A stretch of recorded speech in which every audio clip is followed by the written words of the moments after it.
सरकारने नव्याने पारित केलेल्या 4 श्रम संहितेच्या कायद्याविरोधात अखिल भारतीय स्तरावरील प्रमुख कामगार संघटनांनी भारत बंदची हाक दिली होती। त्यानुसार विविध ठिकाणी कामगार संघटनांनी गुरुवारी आंदोलनं तसेच निदर्शने केली।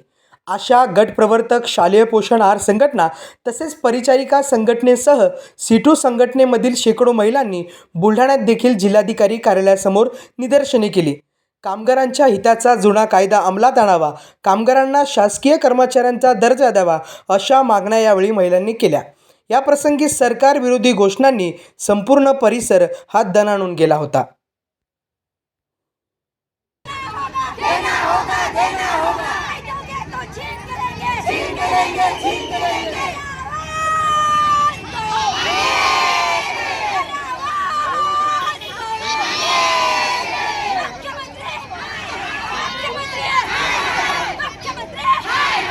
काय कशा संदर्भात मोर्चा होता? काय आज सरकारने जे 4 श्रम संहिता लागू केलेल्या आहेत त्या रद्द करण्याबाबत आजचं आमचं हे आंदोलन आहे। आम्ही सरकारविरोधात लढू शकलो नाही पाहिजे, आमच्या अन्यायाविरुद्ध आम्ही हाक दिली नाही पाहिजे, यासाठी सरकार नेहमी आमच्यावर दबाव टाकते आणि असे कायदे काढण्याचा प्रयत्न करते।